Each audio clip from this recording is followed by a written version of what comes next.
वैष्णो माता जाने वाले जितने श्रद्धालु हैं उनके लिए ये वीडियो बनाया गया। आप इस वीडियो को शुरू से अंत तक देखेंगे तो आपको यात्रा करने में बहुत ही आसानी जम्मू होगी एंड और हर कश्मीर का जगह कठुआ। जगह-जगह आपको कैसे जाना है, क्या करना है, क्या कहाँ पे किस तरह की व्यवस्थाएँ हैं, सारी चीज़ें आपको इस वीडियो में देखने को मिलेगी।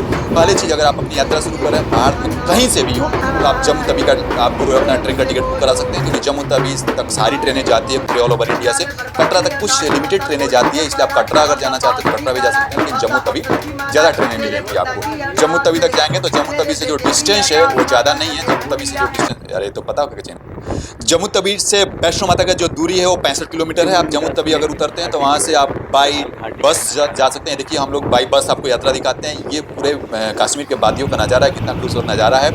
ये आप इस तरह से आपको हाईवे मिलेगा। आपने माना कि जम्मू तवी उतरा आपने और बस ले लिया, 65 किलोमीटर का यात्रा है। अगर जम्मू तवी बस ट्रांसपोर्ट पकड़ते हैं तो आपको महज 85 रुपये देने होंगे, ज़्यादा वहाँ पे किराया भी नहीं है। और इस तरह से आप नज़ारा देखते चलेंगे। लेकिन आप बस से जाते हैं तो ये देखिए कितना खूबसूरत नज़ारा है। वैष्णो माता जाते वक्त आप जम्मू तवी से जब इस तरह से आपको बहुत सारे सुरंग मिलेंगे जो पहाड़ों को काट करके रास्ता बनाया गया है। और ये तो देखिए कितना लंबा सुरंग है, टनल जिसे बोलते हैं। और आगे भी जाएंगे तो इस तरह से बहुत से टनल आपको देखने को मिलेंगे। वो देखिए सामने दिख रहा है बड़ा सा पहाड़, पहाड़ के अंदर में आपको एक टनल जा रहा है, उसके अंदर हम घुसने वाले हैं। तो इस सभी चीज़ों का आप लुत्फ़ लेते हुए आप जाएंगे दर्शन करने के लिए वैष्णो माता का। जम्मू तवी अगर आप उतरते हैं तो, नहीं तो आपको एक और ऑप्शन है, डायरेक्ट आप कटरा भी जा सकते हैं। कटरा से वैष्णो माता का जो दूरी है महज 5 किलोमीटर है और वहाँ भी जा सकते हैं। लेकिन वहाँ कुछ ट्रेनें हैं, सारी ट्रेन नहीं जाती है, मैक्सिमम ट्रेनें आपको जम्मू तवी तक जाती हैं। तो इस तरह का देखिए कितना खूबसूरत नज़ारा है।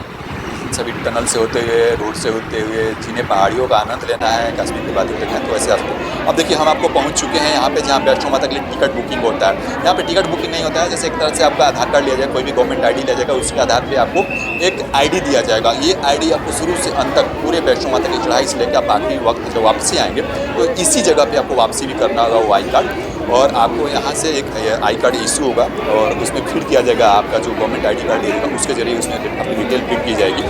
और यहाँ काफ़ी ज़्यादा लाइन नहीं लगता है क्योंकि बहुत सारे यहाँ पे काउंटर है। आज 5 से 7 मिनट में आपको यहाँ वो जो आईडी होता है वो मिल जाएगा। तो सबसे पहले आपको यहाँ आकर के रजिस्ट्रेशन करना होगा, आपको यहाँ से आईडी लेना होगा।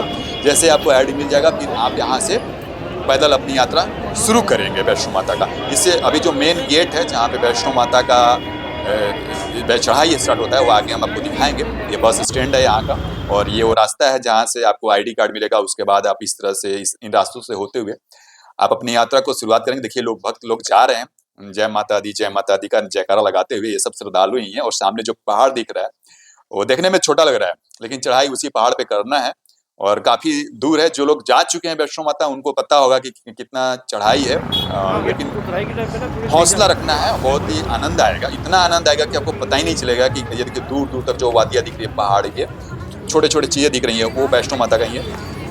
ये कुछ श्रद्धालु लोगों ने अपनी श्रद्धा से यहाँ पे लोगों ने बांध रखा है। वैष्णो माता का जो जय माता दी का पट्टा मिलता है वो पेड़ पौधों पे खूबसूरत, मतलब यहाँ पे इतनी अच्छी अच्छी चीजें आपको देखने की मिलेगी, अच्छे अच्छे लोग मिलेंगे अलग अलग तरीके से। ये देखिए क्या सुंदर नज़ारा है, लोगों की मन्नतों का यहाँ पे अद्भुत अद्भुत। माता जी का आप है। आइए वैष्णो माता जाए, आप आइए दर्शन कीजिए। इस तरह से देखिए आपको इतना आनंद आएगा, इतनी खूबसूरत चीजें देखने को मिलेंगी।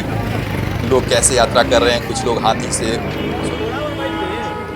कुछ लोग घोड़े से, पालकी से, अच्छे पिट्ठू से आपको नजर आएगा। चलिए अभी तो यात्रा में शुरुआत होने वाली है। देखिए यहाँ से आपको वैष्णो माता का जो मेन गेट होता है वहाँ पे आपकी चेकिंग होती है और उस चेकिंग के लिए यहाँ पे लोगों ने लाइन में लगे हुए हैं। यहाँ पे काफी ज्यादा लंबा लाइन होता नहीं है और लाइन होता भी है तो बहुत जल्दी जल्दी चलता है। तो आपने वहाँ से रजिस्ट्रेशन कराया, अपने आईडी ली, आईडी से लेने के बाद 1-1.5 किलोमीटर चलेंगे इस तरह से तो फिर गेट आएगा और इस गेट पे पहुंचेंगे, अपनी चेकिंग कराएंगे। चेकिंग कराने के बाद आप एंट्री करेंगे और वहां से आपकी चढ़ाई शुरुआत होती है वैष्णो माता की। और हम आपको पूरी यात्रा दिखाते चलेंगे आज, पूरी यात्रा शुरू से लेके आखिरी तक क्या है चढ़ाई, कितना है चढ़ाई, कुछ जीने से भी रास्ते हैं, आप उस जीने से भी चढ़ाई कर सकते हैं। लेकिन जीने से चढ़ाई करते वक्त आपको ध्यान में रखना होगा कहीं आपको दिल की बीमारी ना हो, धड़कनें ज़्यादा तेज ना हो, इन सभी चीज़ों को ध्यान में रखना होता है। बीपी हाई ना हो, क्योंकि वहाँ पे बोर्ड पे भी ऐसा लिखा गया है चेतावनी। ये देखिए वैष्णो माता का जो चढ़ाई शुरू होता है वहाँ का एक गेट है और उसी गेट पे लोगों की चेकिंग हो रही है और चेकिंग के बाद लोग अपनी यात्रा की शुरुआत कर रहे हैं। तो बहुत ही खूबसूरत नज़ारा है, आप लोग देखिए। और जो भक्त चाहते हैं वैष्णो माता आना, वो बिल्कुल इस वीडियो को आखिरी तक देखें, आपको पूरी चीज़ें साफ-साफ समझ में आएँगी। और यहाँ पे लोग देखिए पूरे मतलब जितने श्रद्धालु होते हैं पूरे जोश में होते हैं और आपको जयकारा ही जयकारा सुनाई देगा, जय माता दी, जय माता दी। ये ये देखिए, फिशिंग पॉइंट है ये है यहाँ श्री पे माता वैष्णो आपकी देवी चेकिंग हो रही है श्राइन लोगों बोर्ड की। का, यहीं से चेकिंग होगा। मतलब इतना आनंद आता पुरुष है, और महिलाएं अलग अलग लाइन मैं में क्या हैं बताऊँ, आप बहुत ही और आनंद पीछे है काफ़ी वैष्णो माता लंबी लाइन लगी दर्शन है। कर यात्रा करने में, चढ़ाई में। देखिए काफ़ी दूर-दूर तक श्रद्धालु लाइन में लगे हैं। थोड़ा लंबा वीडियो है लेकिन आपको हाँ, ये चीज़ है कि आपको शुरू से लेके लास्ट तक आपको देखने को मिलेगा कि इसमें चढ़ाई कैसे कर रहे हैं तो लोग। फाइनली ये चेक हो देखिए गया हमने और यहाँ पे चेकिंग के चेकिंग बाद हो गई, हम एंट्री कर लिए, अंदर आ गए हैं। और शव उधर के साइड यात्राएं में लाइन शुरू लगी होंगी। हुई थी और ये देखिए, ये हम अंदर आ गए हैं, जो मेन गेट सामने दिखाई देता जय है उस माता गेट दी। से अंदर आ गए हैं, चेकिंग हो गई है। और एक चीज़ और, अगर आपके पास बैग है, अगर बैग है तो जहाँ पे आपने आईडी बनवाया था वहाँ भी आप जमा कर सकते हैं। लॉकर है, लॉकर जगह-जगह मिलेगा, परेशान होने की ज़रूरत नहीं है। अगर आपके पास बैग है, ट्रॉली बैग, कोई पिट्ठू बैग, कुछ भी है, तो आप जैसे चढ़ते जाएँगे तो जगह-जगह पे आपको लॉकर मिल जाएगा, तो आप कहीं भी रख सकते हैं, ऐसी कोई दिक्कत नहीं है। आप आगे भी लेकर चल सकते हैं अगर आप सक्षम हैं तो। यहाँ पे आपको घोड़े मिलेंगे।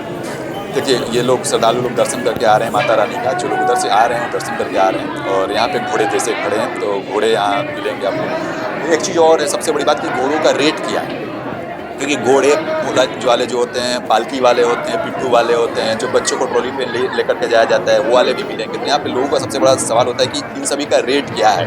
रेट ज़्यादा चार्ज करते हैं क्या? तो ऐसा नहीं है। तो हम आपको रेट बताएँगे।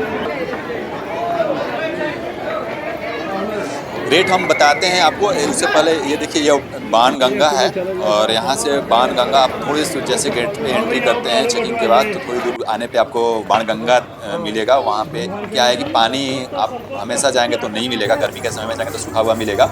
लेकिन वहाँ पे आर्टिफ़िशियल वाटर का व्यवस्था किया गया है पंप वालों के द्वारा, तो उससे आप स्नान कर सकते हैं। बाकी आप वहाँ से दर्शन करने के बाद गंगा के आप सीधे बाणगंगा के दर्शन करने के बाद सीधे निकलेंगे। तो आपको मैं रेट अगर बताऊँ तो देखिए, मैं श्राइन बोर्ड जो है उनका जो रेट बता रहा हूँ। अगर आप कटरा, ये देखिए श्रद्धालु लोग हैं इतने खूबसूरत तरीके से। पहले तो आपको एक चीज़ बताते चलूँ कि यहाँ पे देखिए दोनों तरफ मार्केट मिलेंगी और यहाँ से यात्रा शुरू हो गई है। देखिए लोग यहाँ पे, आप वीडियो देखते रहिए और मैं आपको रेट भी बताते चल रहा हूँ। यहाँ से श्रद्धालु अपनी यात्रा शुरू करके लोग जा रहे हैं, जिसको पैदल चलना है पैदल जा रहे हैं, जिनको घोड़े से जाना है घोड़े से जा रहे हैं, जिनको पालकी से जाना है पालकी से जा रहे हैं, जिनको पिट्ठू पे जाना है पिट्ठू से जा रहे हैं। देखिए अलग-अलग आपको इसी यात्रा में सभी चीज़ देखने को मिलेगा। बस आप देखते रहिए और दोनों तरफ आपको बाज़ार मिलेंगे। आपको लगेगा ही नहीं कि हम कहीं मतलब चढ़ाई चढ़ रहे हैं या कुछ, आपको प्लेन रास्ता मिलेगा। आप देख रहे हैं कैसे लोग आसानी से यात्रा कर रहे हैं, चढ़ाई चढ़ रहे हैं यहाँ पे और आनंद के साथ। अगर आप ग्रुप में तो और भी आनंद आएगा, एकदम बहुत ही आनंद आएगा। दोनों तरफ देखिए आपको स्टूडियो भी मिलेगा जहाँ पे आप अलग-अलग तरीके से फ़ोटोग्राफी भी कर सकते हैं। अपना देखिए पिट्ठू से लोग जा रहे हैं। तो ये यात्रा शुरू होगी, दोनों तरफ बाज़ार है जगह आपको और आप बाजार खाना मिलेंगे। चाहें तो खा भी सकते हैं। हर जगह तरह की रास्ते व्यवस्थाएँ में। आपको मिलेंगी, खाने-पीने, आराम करने के लिए। पैरों में दर्द हो रहा है तो मसाज की भी यहाँ पे देखिए मिलेंगे मशीनें, तो आप मसाज भी करा सकते हैं। हर तरह की चीज़ें आपको व्यवस्थाएँ मिलेगी और रेट भी मैं आपको बताते चलूँ। तब तक आप वीडियो देखिए कैसे लोग यात्रा कर रहे हैं, यात्रा का आनंद ले रहे हैं। आप भी यात्रा का आनंद लीजिए इनके साथ और मैं आपको रेट भी बताते चल रहा हूँ। देखिए ये आधिकारिक रेट है जो मैं आपको बता रहा हूँ। अगर आप बाणगंगा से अर्धकुंवारी तक जाते हैं तो उसमें आपको अगर आप बाणगंगा से अर्धकुंवारी जाते हैं तो पालकी का जो किराया है वो 1500 है। केजी पे भी निर्भर करता है। अगर 100 केजी है तो 1500 से 1900 रुपये ऐसे हैं। अगर आप पिट्ठू करते हैं तो वो चाहे 25 किलो तक के अगर है तो 250 रुपया और बाकी इधर देखिए अगर लॉट मतलब बुजुर्ग हैं, वजन ज़्यादा है तो उनको 500 रुपये प्लेन वाला लगेगा। रास्ता है उससे और वहीं घोड़े की अगर बात कर दें तो लगेगा 600 रुपया। किराया है, कोई ज़्यादा महंगा नहीं है। ये बाणगंगा से अर्धकुंवारी का था और बाणगंगा से भवन की अगर बात करें तो सीधे आपको जो किराया लगेगा पालकी का वो 3450 लगेगा और 100 किलो से कम है तो 100 किलो से ज़्यादा है तो 43 रुपये लगेगा। पालकी का आनंद ले सकते हैं। उसके बाद यहाँ पे लगेगा पिट्ठू का 550 और बड़े हैं तो 1100 रुपये लगेगा, 1300 रुपये, मतलब ऐसा ही लगेगा, कुछ ज़्यादा नहीं है। देखिए हम यहाँ पे पहुँच गए अर्धकुमारी। ये अर्धकुमारी, यहाँ पे लोग सोए हुए हैं। आप अगर रात को आते हैं तो आप यहाँ आराम कर सकते हैं, विश्राम कर सकते हैं, क्योंकि आप लगभग यहाँ अर्धकुमारी से वैष्णो माता की दूरी 7 किलोमीटर है और नीचे से भी ऐसा ही 7 से 8 किलोमीटर का है। टोटल आपको 14 से 15 किलोमीटर का डिस्टेंस है मोटा मोटी।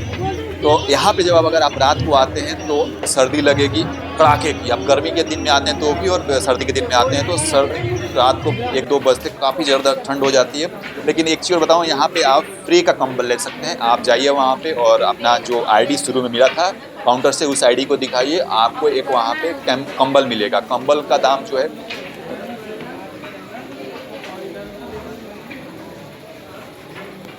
तो आप ये करना है कि वैष्णो अर्धकुमारी आप आते हैं तो वहाँ 100 रुपये में आपको कंबल मिलेगा। ऐसे नहीं कि 100 रुपये आपके लग जाएंगे, आप जब कंबल से होगा वापस करेंगे तो आपको पैसे वापस भी हो जाएंगे। तो अच्छी व्यवस्था है, आप जाइए, आईडी दिखाइए, कंबल लीजिए। एक आईडी पे आप जितना कंबल लेना है ले सकते हैं, लेकिन पर कंबल 100 रुपये जमा करना होगा और आप वापसी समय आपको सारे पैसे वापस मिल जाएंगे। वहाँ पे आपको कंबल ओढ़ करके आराम करिए, जिसको आराम करना है आराम करें, तो फिर से अपनी यात्रा चलते रहें। और यात्रा में चलते रहेंगे तो आपको देखिए इस तरह के दृश्य नज़र आएंगे। हम यहाँ से अर्धकुमारी माता से दर्शन करके हम लोग दर्शन नहीं होगा, जब आप चढ़ाई करते हैं तो एक चीज़ और करना होगा यहाँ पे आपको कि यहाँ नंबर लगा लेना है आपको। कि जब नंबर लगाए तो 24 से 48 घंटे में अर्धकुमारी का दर्शन का टाइम मिल जाता है। तो यहाँ नंबर लगा करके आप जाइए, वैष्णो माता का दर्शन करिए। वैष्णो माता का दर्शन करते वक्त आप जो वापसी में आएंगे तो लगभग आपका टाइमिंग हो सकता है कि आ जाए और आप अर्धकुमारी का दर्शन कर लें। लेकिन ठहरने के लिए अर्धकुमारी पे आप ले सकते हैं कंबल, और उसके बाद अपनी यात्रा फिर से शुरू करिए। और आप नई यात्रा शुरू करेंगे तो इस तरह से देखिए कितने सुंदर जानवर मिलेंगे आपको रास्ते में। अंदर नहीं आ सकते हैं क्योंकि दोनों तरफ से घेराबंदी है। तो ये रास्ता है वैष्णो माता का, और आप आएंगे उसके बाद आप वैष्णो माता पहुँच जाते हैं। वहाँ पे आपको स्नान की व्यवस्थाएँ की गई है। यहाँ पे आप बहुत से हैं, जैसे ये दुर्गा भवन है, दुर्गा भवन आएंगे काफ़ी ज़्यादा ठंडा पानी होगा। यहाँ पे एक चीज़ है आपको कहना चाहूँगा, बर्फ़ से समझिए कि आप स्नान करेंगे यहाँ पे। यहाँ का पानी होगा, चाहे गर्मी में आए सर्दी में कभी भी आइए, यहाँ का जो पानी होगा आपको नल से मिलेगा। काफ़ी तेज़ मोटर चलता है यहाँ पे और काफ़ी सारा चलता है, लेकिन यहाँ पे आपको उस ठंडी बर्फ़ वाली पानी से स्नान करना होगा। और स्नान करने के बाद फिर आप माता रानी के दर्शन के लिए लाइन में लगेंगे आप। इस तरह से आपको वहाँ पे ये भैरव बाबा के लिए है, भैरव बाबा के लिए आप ये इस झूले का भी इस्तेमाल कर सकते हैं। और इस झूले का जो प्राइस है वो 100 रुपया है, अप एंड डाउन दोनों साइड, कुछ ज़्यादा नहीं है। आपको इसलिए बस ये है कि थोड़ा लाइन में लगना पड़ेगा, टाइम लगता है लाइन में इसका टोकन लेने में, लेकिन 100 रुपये में आप जाएंगे। और 2 घंटे के अंदर में कंडीशन है कि आपको वापस आना है। अगर 2 घंटा से ज़्यादा रुके भैरव बाबा तक, आपको दोबारा से वहाँ टिकट लेना पड़ेगा। तो ये सारी चीज़ें हैं, आपने दर्शन करके और वैष्णो माता का दर्शन करना है। दर्शन करके, स्नान करके, दर्शन करके फिर आप भैरव बाबा का दर्शन करिए। पैदल जाइए, घोड़े से जाइए, या फिर आप उस रोपवे से जाइए।